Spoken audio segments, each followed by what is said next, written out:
আজকে শুরুতেই একটা কথা বলি, শেখ হাসিনার রাজনীতি কিন্তু শেষ হয়ে গেল। এটা বাংলাদেশের কারোর কথা না, আমারও কথা না, এটা হচ্ছে জাতিসংঘের কথা। কিভাবে বলছি, একটু অপেক্ষা করেন। আজকে একটা শিরোনাম বলি, ইতিমধ্যে আপনারা জেনেছেন, তারপরও বলি। জাতিসংঘের তথ্যানুসন্ধান দলের প্রতিবেদন, শেখ হাসিনার বিরুদ্ধে গুরুতর মানবাধিকার লঙ্ঘনের প্রমাণ পেয়েছে জাতিসংঘ। আর কিছু লাগে?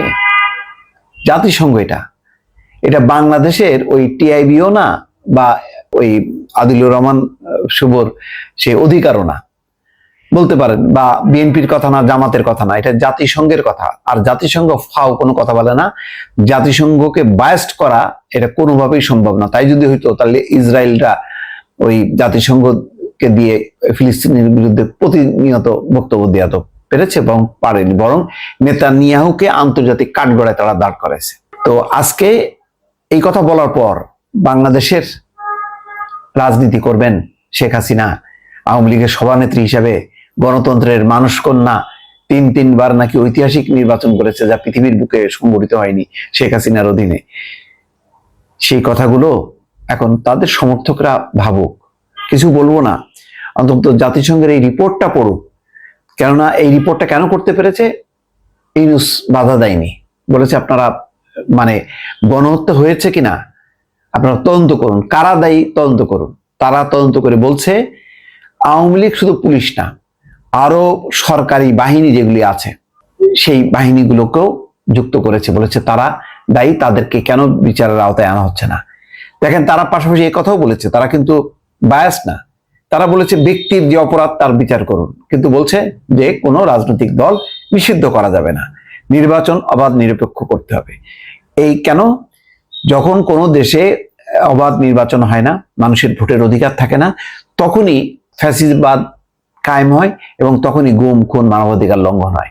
সুতরাং বাংলাদেশে 15 বছর ছিল একটা মানবাধিকার লঙ্ঘন, গুম খুনের একটা দেশ এবং গণতন্ত্রহীন একটা দেশ, জালিয়াতির নির্বাচনের একটা দেশ, এবং পুরো দায় শেখ হাসিনার বিরুদ্ধেই বর্তেছে। ফলে এই অবস্থার পর আওয়ামী লীগ সিদ্ধান্ত নিক, আমি জানি তারা যে পরিমাণ নির্লজ্জ, তারা কখনো এটা স্বীকার করবে না, কিন্তু তাদের যারা আশ্রয় প্রশ্রয় দিচ্ছে ভারত, অন্তত এই জাতিসংঘের এই রিপোর্টটা দেখুক, তারা বলুক যে এটা ভুল।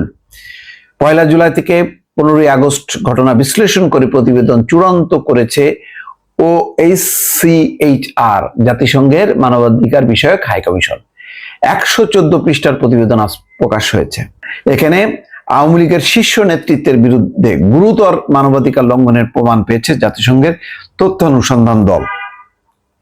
স্বৈরাচারী সরকার নিরাপত্তা বাহিনী, গোয়েন্দা সংস্থা এবং দল ও সহযোগী সংগঠনগুলোকে যুক্ত করে মাত্রাতিরিক্ত বল প্রয়োগ করেছে, বিচার বহির্ভূত হত্যা, নির্বিচার মারণাস্ত্র দিয়ে গুলি, গ্রেপ্তার, নির্যাতন, চিকিৎসা পেতে বাধা দেওয়ার মতো গুরুতর মানবাধিকার লঙ্ঘন করেছে সরকার।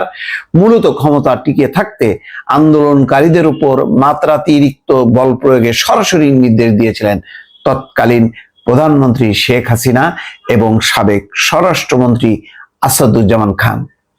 এখন জাতিসংঘের উচিত হবে এদেরকে একেবারে বাংলাদেশে আনার দরকার নেই, নিয়ে ওই যে নুরেমবার্গ ট্রায়ালে নিয়ে যাওয়া, সেখানে করুক, বিচার করুক তারা। বাংলাদেশে 2024 সালের 1 জুলাই থেকে 15 আগস্ট সংঘটিত ঘটনা বিশ্লেষণ করে জাতিসংঘের মানবাধিকার বিষয়ক হাই কমিশনের দপ্তরের তথ্যানুসন্ধান প্রতিবেদনে এই চিত্র উঠে এসছে। 114 পৃষ্ঠার এই প্রতিবেদন ওই সময়ের নৃশংসতা ও মানবতা বিরোধী অপরাধের জন্য বিগত সরকার ও শাসক দল আওয়ামী লীগকে সরাসরি দায়ী করা হয়েছে। রাজনীতি করবে শেখ হাসিনা? করবে? এখনই উচিত তার দলটা ভেঙে দিয়ে নতুন করে নতুন নেতৃত্ব দিয়ে একেবারে আন করা লোক দিয়ে দল সাজানো, নতুবা শেখ হাসিনার নেতৃত্বে এই বাংলাদেশের রাজনীতি করতে পারবে না শেখ হাসিনার নেতৃত্বে। জাতিসংঘের এই তথ্যানুসন্ধান প্রতিবেদনটি আজ বুধবার জেনেভা থেকে আনুষ্ঠানিকভাবে প্রকাশ করা হয়েছে। গত মাসের শেষ সপ্তাহে জাতিসংঘের মানবাধিকার কমিশন বাংলাদেশ সরকারের কাছে প্রতিবেদন খসড়া দিয়েছিল। কোনো মতামত থাকলে তাতে যুক্ত করার জন্য সময়ের সীমা দেয় এই সংস্থা। তারা ঢাকা ছাড়াও চট্টগ্রাম, রংপুর, রাজশাহী, খুলনা, বগুড়া, সিলেট, গাজীপুর এই 8টি শহরে অনুসন্ধান চালায়। মূলত যে শহরগুলোতে বেশি মাত্রায় বিক্ষোভ হয়েছিল সেই সব স্থানে গিয়ে সরেজমিনে কাজ করে জাতিসংঘের দলটি। জাতিসংঘ কিন্তু বসে থাকেনি, তারা কাজ করেছে এবং তারা বলছে প্রতিবেদন তৈরিতে অভ্যুত্থানে ক্ষতিগ্রস্ত ও ঘটনার প্রবাহের সাক্ষী ব্যক্তিদের নিয়ে 230টি বেশি সাক্ষাৎকার নেওয়া হয়। এছাড়া সরকার, নিরাপত্তা বাহিনী, রাজনৈতিক ব্যক্তিদের আরো 36টি সাক্ষাৎকার নেওয়া হয়। এই 36 জনের মধ্যে সরকারের সাবেক ও বর্তমান কর্মকর্তারাও আছেন, যারা ওই সময় ঘটনা প্রবাহ সম্পর্কে অবগত ছিলেন। র্যাবকে এবং এনসিটিএমসি কে, ওই যে জেনারেল জিয়াউল লম্বা লম্বা কথা বলে না হাত উঁচু করে, ওই সংস্থা বিলুপ্ত করার কথা বলছে। অবাধ নির্বাচনের জন্য সহায়ক পরিবেশ নিশ্চিত করতে বলছে। রাজনৈতিক দলকে নিষিদ্ধ না করার জন্য বলছে, অর্থাৎ দল নিষিদ্ধ করা যাবে না, তাহলে আবার আরেকটা অপরাধ সংগঠিত হবে। সুতরাং দল থাকবে, ব্যক্তি থাকবে না। যারা অপরাধ করেছে সেই দল ব্যক্তিগুলির রাজনীতি নিষিদ্ধ করতে হবে। এটাই হচ্ছে জাতিসংঘের বক্তব্য। দর্শক, এখন বুঝে দেখেন শেখ হাসিনার রাজনীতি এখন থাকে কি থাকে না। দর্শক, ভালো থাকবেন। আল্লাহ।